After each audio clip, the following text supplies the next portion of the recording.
주님께서 다시 살아나신 이 놀라운 날들을 우리 하나님께 영광을 돌리며 나가도록 할게요. 미국의 한 주일학교에서 초등학교 3학년들이 모여서 공부를 하고 있었대요. 그런데 거기에는 정서장애를 가진 필립이라는 아이가 있었습니다. 필립은 정서장애인데도 불구하고 항상 웃으며 표정이 밝고 천진난만했어요. 여러 면에서 장애를 겪고 있는데도 필립은 성경 말씀만큼은 참으로 좋아했다고 합니다. 예수님도 좋아하고 성경 말씀도 좋아해서 예수님 얘기만 나오면 환하게 웃던 그런 아이였어요. 어느 부활절 아침 주일학교 시간에 선생님이 학생들에게 플라스틱으로 만든 반으로 갈라지는 그러한 달걀을, 가짜 달걀이죠, 나누어 주었대요. 그리고 계란을 나눠주며 부활에 대한 설명을 한 후에 아이들에게 15분의 시간을 주며 밖에 나가서 부활을 의미하는 것들을 담아오라고 그렇게 이야기를 합니다. 15분이 지난 후에 밖으로 나갔던 아이들이 다시금 왁자지껄하며 교실에 모이게 되었죠. 선생님은 아이들에게 자기가 가지고 나온 그러한 부활의 상징들을 한번 설명해 보라고 이야기했어요. 한 아이가 나와서 자기 계란을 열어보니 거기엔 꽃이 있었습니다. 아름답고 예쁜 꽃은 생명을 상징하지 않습니까? 선생님과 아이들은 살아있는 꽃을 보면서 크게 박수를 쳤습니다. 두 번째 아이가 또 자기의 계란을 열었죠. 이번에는 아주 아름다운 나비가 담겨져 있었어요. 살아있는 나비는 역시 생명을 상징합니다. 세 번째 아이가 와서 또 자기의 계란을 열었어요. 거기에는 돋아나는 파릇파릇한 잎사귀가 있었죠. 아이들이 그런 모습을 보면서 박수를 쳐요. 자, 그 다음 네 번째로 필립의 차례가 된 것이었어요. 정서장애를 겪고 있었던 필립이 앞에 나오게 됩니다. 학생들이 바보 같은 필립이 무엇을 가지고 왔을까 하며 주목하기 시작했어요. 필립은 한참을 주저하며 가만히 서 있었어요. 그러니까 선생님이 이렇게 달래줍니다. 괜찮아. 그냥 뭐 가지고 왔니? 한번 열어보렴. 그러니까 필립이 자기 계란을 용기 내어서 조심스럽게 열어보는 거예요. 그런데 그 반으로 갈라진 계란을 열자 그곳에는 아무것도 없었어요. 학생들이 손가락질하면서 막 웃어대고 있습니다. 마치 그러했을 거야 라는 마음을 가지고 아이들이 조롱하며 웃어대고 있었어요. 그럼 그렇지, 필립은 아무것도 못 가져왔어. 그런데 필립이 갑자기 이렇게 이야기합니다. 예수님의 무덤은 비었잖아요. 그 순간 정적이 그들을 사로잡고 있었어요. 예수님은 죽음을 이기고 부활하셨기 때문에 예수님의 무덤은 비어 있었던 것이죠. 그분이 바로 부활하신 우리 주님입니다. 지난주에 이 현수막을 걸었더니 우리 은지의 눈에 이상한 게 보였나 봐요. 저 위에 갈색이 뭐냐는 거예요. 여러분들 갈색이 뭡니까 저게? 모르시겠어요? 저게 무덤이에요. 무덤. 우리 은지의 눈에는 저게 왜 하얀색으로 덮여있는 현수막에 갈색이 있는가 했더니 저게 바로 빈 무덤이었던 거예요. 아이의 눈에는 보이는 것이죠. 누가복음 24장 2절부터 3절을 통해서 우리는 이 부활의 의미를 생각할 수 있게 돼요. 주보에 있습니다. 우리 같이 한번 읽어볼게요. 2절과 3절 같이 읽습니다. 시작. 돌이 무덤에서 굴려 옮겨진 것을 보고 들어가니 주 예수의 시체가 보이지 아니하더라. 사랑하는 성도 여러분, 부활의 의미는 아주 간단합니다. 부활은 육체가, 죽었던 육체가 다시 살아나는 거예요. 죽음이 없이는 부활이 있을 수가 없지요. 무덤이 비었다는 것은 십자가를 지시고 숨이 끊어진 주님께서 다시 육체로 살아나셨음을 의미하는 것입니다. 때문에 부활은 기쁨이에요. 부활은 소망입니다. 사랑하는 성도 여러분, 여러분들에게 부활은 왜 기쁨입니까? 여러분들에게 왜 부활은 소망일까요? 어떤 할머니에게 여쭤봤다고 그래요. 그러니까 부활은 기쁨입니다. 부활은 소망입니다. 라고 말했더니, 할머니 왜 기쁘세요? 라고 말씀드렸더니, 죽은 아버지가 살아오신 것 같아서 기쁘대. 그러면 안 돼요. 여러분들에게는 왜 소망인가요? 부활이. 절기라서 소망일까요?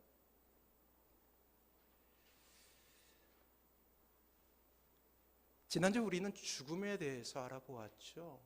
죽음에 대해서 우리가 묵상하거나 죽음에 대해서 탐구하지 않고는 부활이 왜 기쁨이 되는지 알 수가 없다라는 거예요. 지난주에 말씀드렸듯이 인간의 모든 절망의 단어들이 있지 않습니까? 좌절, 질병, 죽음, 사망, 이별, 전쟁 등 이 모든 절망의 단어들을 한데 모아요. 거룩한 상상력을 동원해서 한번 생각해 보세요. 그리고 믹서기에 갈아 넣는 거예요. 그래가지고 그 즙을 짜요. 그 즙을 한데 모아서 짜게 되면 그렇게 나오는 것이 무엇이냐면 죽음이에요.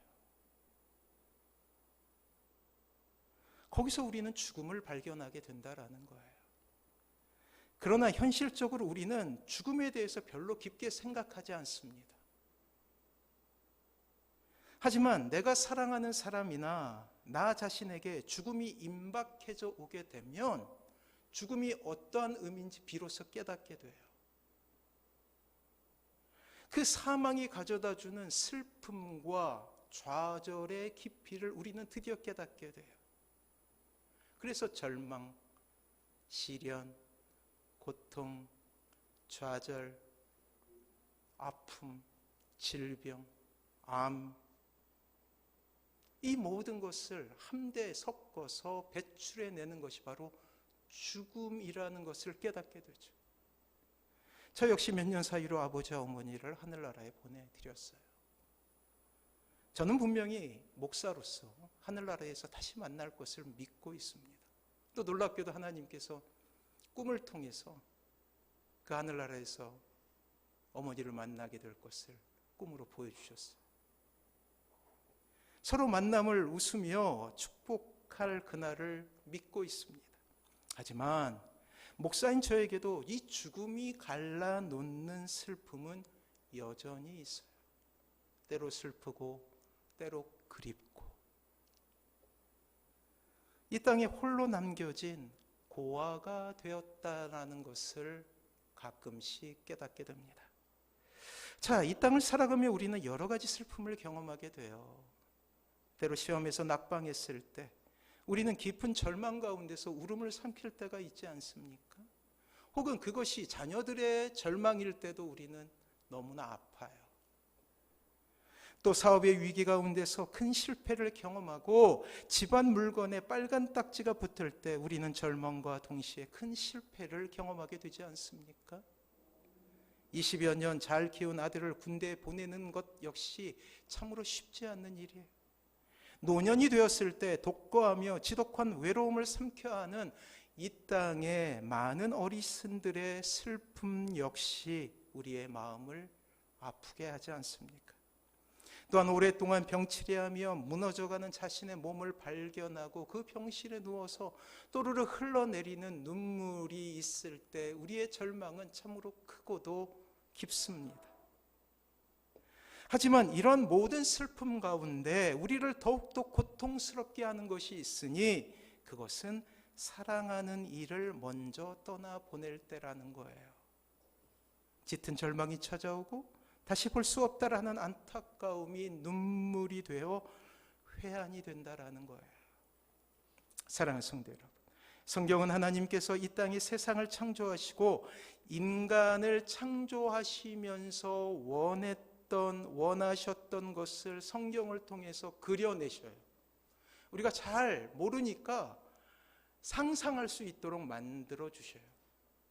그게 바로 에덴 동산이에요. 나는 이렇게 이 세상을 창조했단다. 그래요. 하나님은 인간에게 행복이라는 너무나 자연스러운 삶을 선물하신 거예요. 사랑하는 성도 여러분, 행복은 쟁취하는 것이 아니에요. 행복을 찾아서 열심히 달려가는 것이 아니라는 거예요.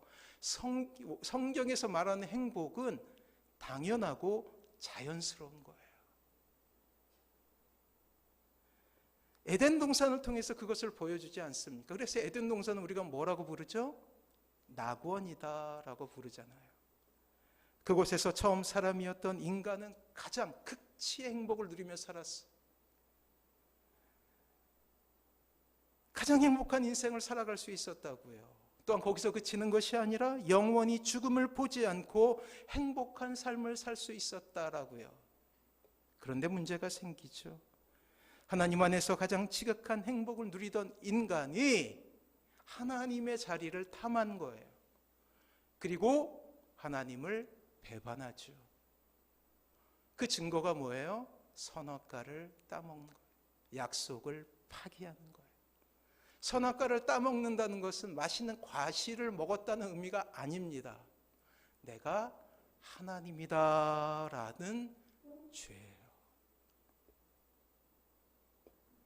스스로 역모를 꾸미고 역적이 되어버리는 이 일이 일어나게 된 것이죠. 그리고 이 아담의 허리에서 나온 모든 인간들은 우리를 포함해서 이제 저주 가운데 행복을 누리지 못하는 삶이 되어버린 거예요. 이게 인간의 절망이에요. 그리고 그것을 나타내는 가장 상징적인 것이 무엇이냐면 죽음이라고요. 때문에 죽음이라는 것은 인간이 가지고 있는 모든 불행의 원인이라고 할 수가 있습니다. 아까 말씀드렸지, 한 곳에 모아두면 죽음이 된다고요. 반대로 그 모든 불행을 한데 모아보면 죽음이 되는데, 모든 불행의 끝이 죽음이 되는 것은 바로 이러한 이유 때문이에요. 이것을 알고 있어야 부활이 진짜 의미를 알게 된다라는 것이죠. 자, 그렇다면 우리의 인생 가운데 행복을 되찾아, 아까 뭐라고 그랬어요? 행복은, 따라합니다. 행복은 자연스러운 것이다. 자연스러운 거예요. 쟁취하는 게 아니에요. 근데 이제 더 이상 자연스러운 것이 되지 않았어요. 다른 말로 표현하면 우리 모두는 불행한 것이 자연스럽다라는 거예요. 자, 그렇다면 다시금 우리의 인생 가운데 행복을 찾아올 수 있는 유일한 길이 무엇일까요? 무엇일까요? 죽음을 극복하는 거예요. 그래요. 우리의 인생 가운데 죽음의 문제가 해결되는 것이죠. 육체적인 죽음의 문제뿐만 아니라 우리를 진짜 불행하게 되는 영혼의 죽음을 극복하는 것이야말로 진짜 답을 찾는 거예요. 우리의 인생을 비참하게 만드는 원인, 죽음이라는 것을 극복하는 방법은 그런데 없어요. 안타깝게도. 자, 그러면 우리의 행복도 없다는 것이죠.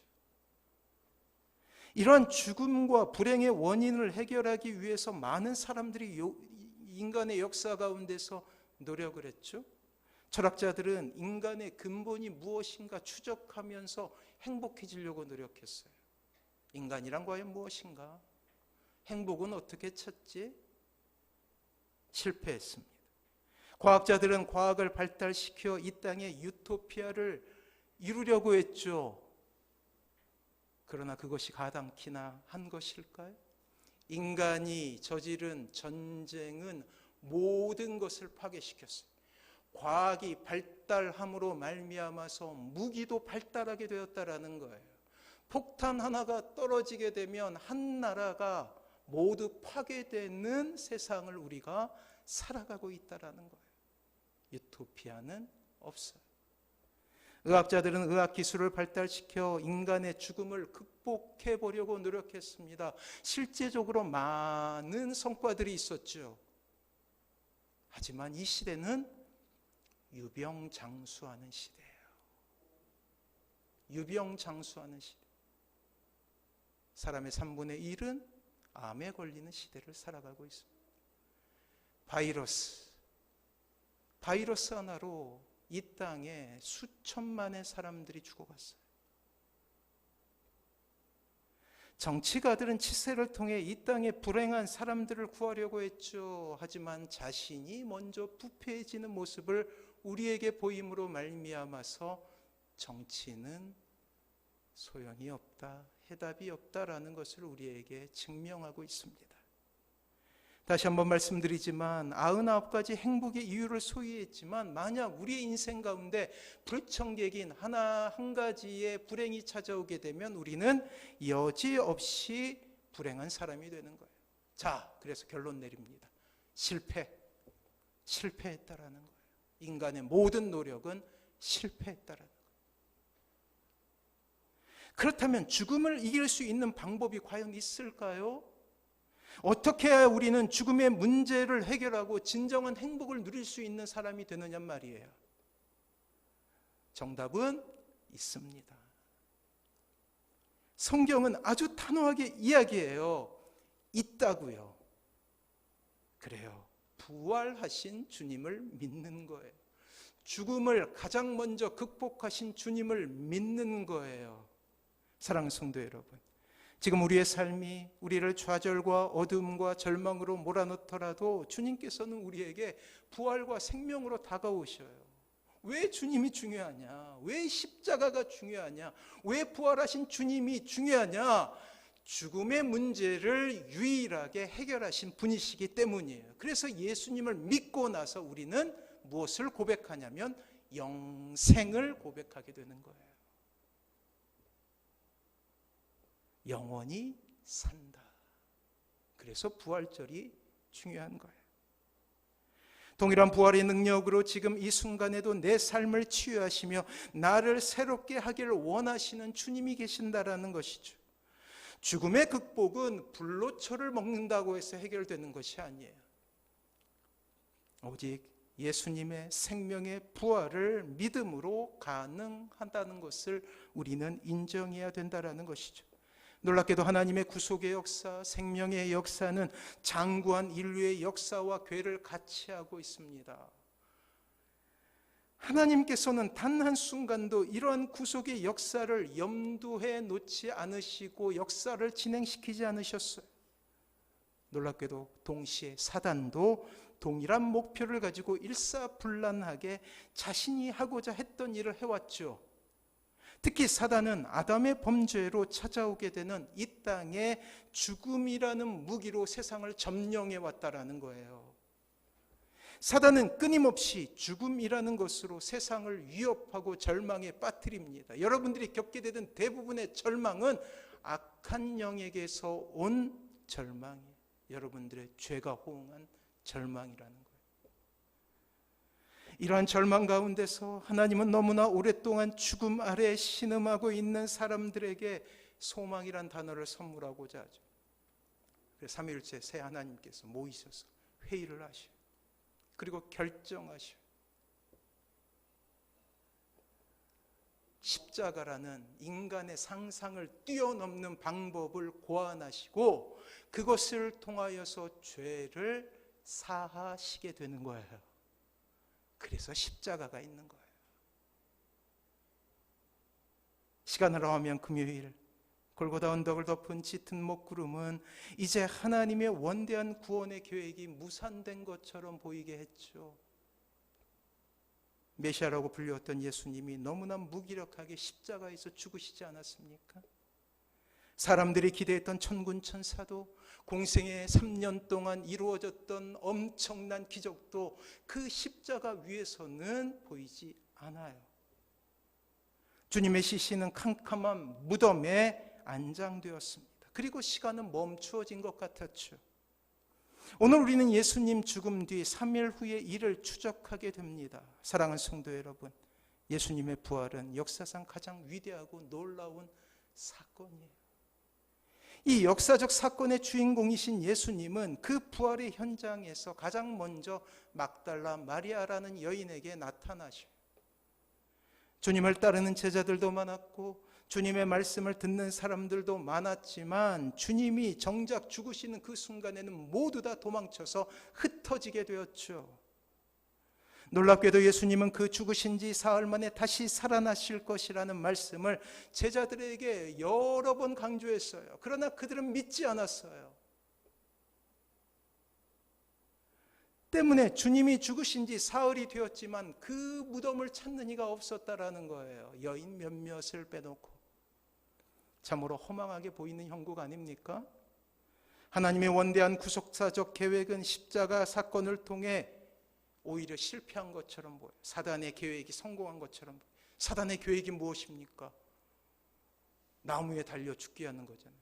이스라엘의 생각 속에서는, 이스라엘 민족의 생각 속에는 나무에 달린 자는 저주에 있다라고 그들은 믿고 있었거든요. 그들의 계획이 성공한 것처럼 보여요. 사단의 치밀한 계획은 성공한 것처럼 보이고 있는 형국이었죠. 주님의 초림으로 시작된 이 땅에 이루어지는 하나님의 나라는 패배한 것처럼 보입니다. 다시금 사단이 권세를 가지고 이 땅을 좌지우지하는 것처럼 보여요. 모든 희망이 일시에 사그라진 것처럼 보입니다.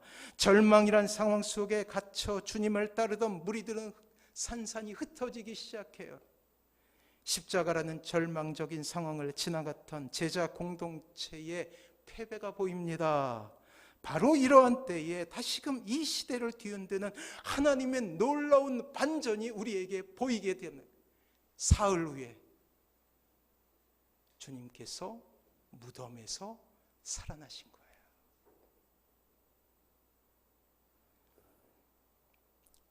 십자가로 끝날 줄 알았는데 3일 만에 주님께서 살아나신 것입니다.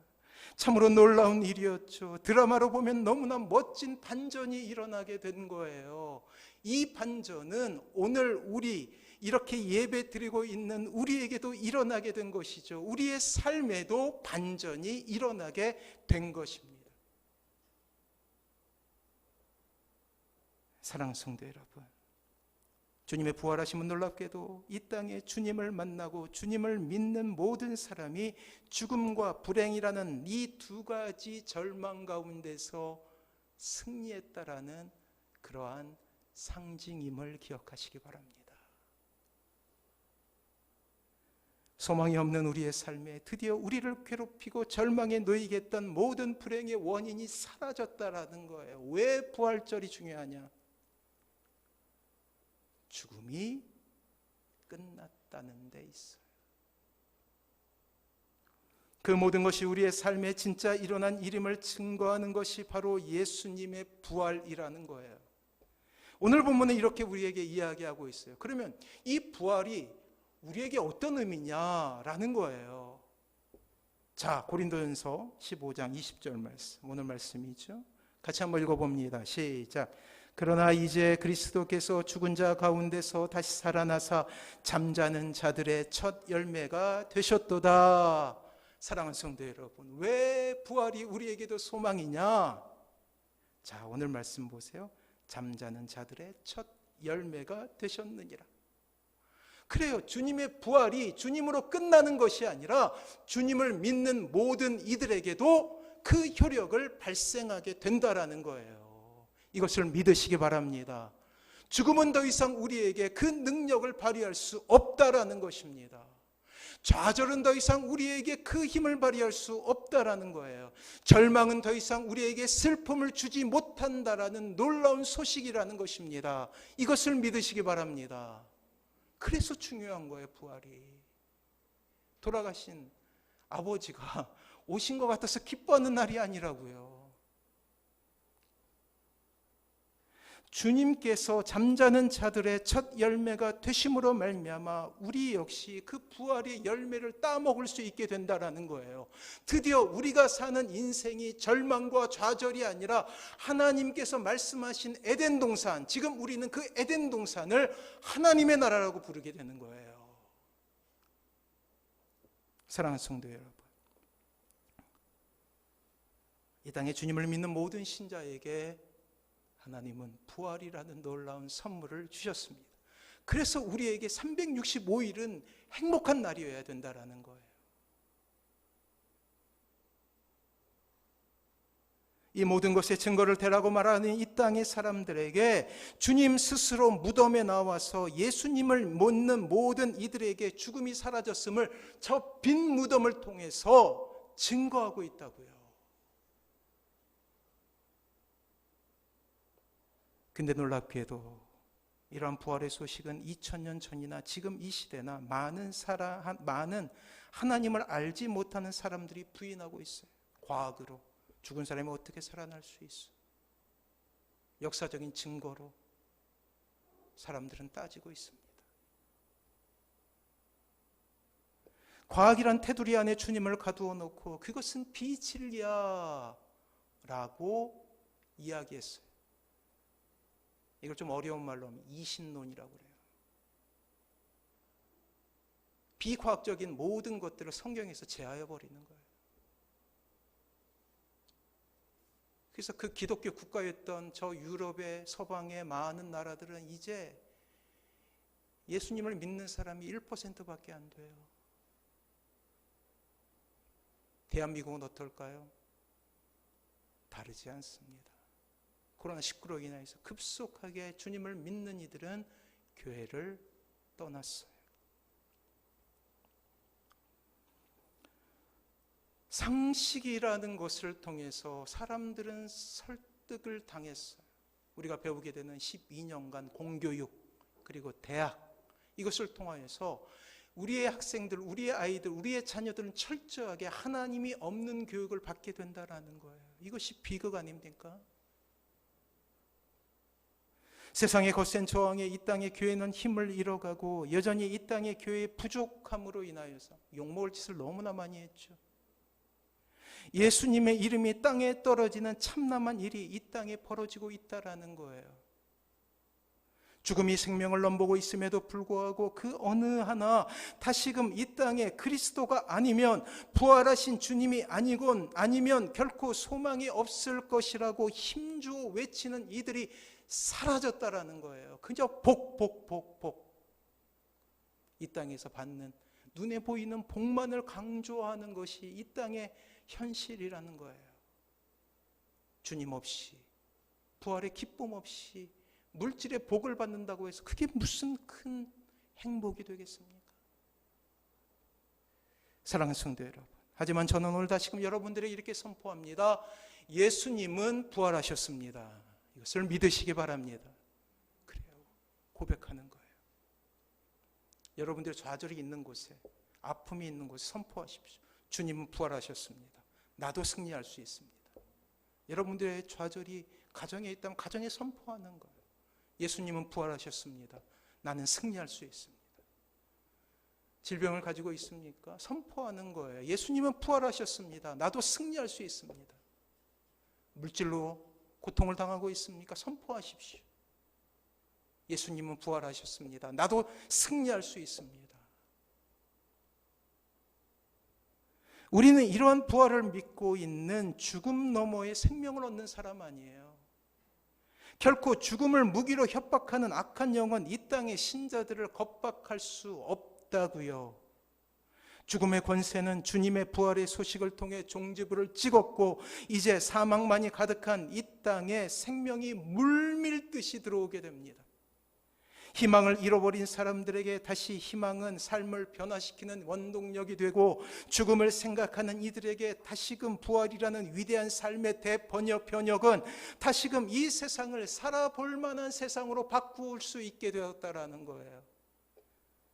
신자에게 실패는 있을 수 있지만 결코 좌절은 있을 수 없다라는 것이죠.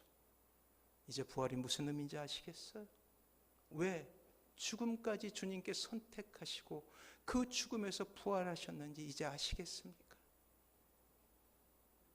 그렇게 우리는 세상 속에서도 당당히 설 수 있는 거예요. 비록 가진 것이 없다 할지라도, 높은 자리에 오르지 못한다 할지라도 우리가 이 세상에 당당히 설 수 있는 것은 우리가 예수 그리스도의 부활을 믿는 신자이기 때문이라는 거예요.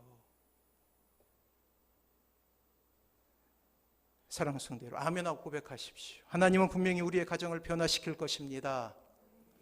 복음으로 아직도 주님을 알지 못하는 사랑하는 자녀들을 굴복시킬 것입니다. 그리고 우리의 가정은 천국이 될 것입니다. 이것을 믿으십시오. 왜요? 승리하신 주님이 있잖아요. 우리에게는 부활하신 주님이 있잖아요. 지금 이 시대는 그 어느 때보다 간절한 기도가 필요한 때예요. 이 귀한 사역을 감당하십시오. 왜 우리는 감당할 수 있습니다? 부활하신 주님을 믿고 있기 때문에. 부활의 주님께서 우리를 통하여 이루시는 이 놀라운 사건을 기대하며 주님 편에 서시는 사랑하는 모든 성도님들 되시길 주님의 이름으로 축원합니다.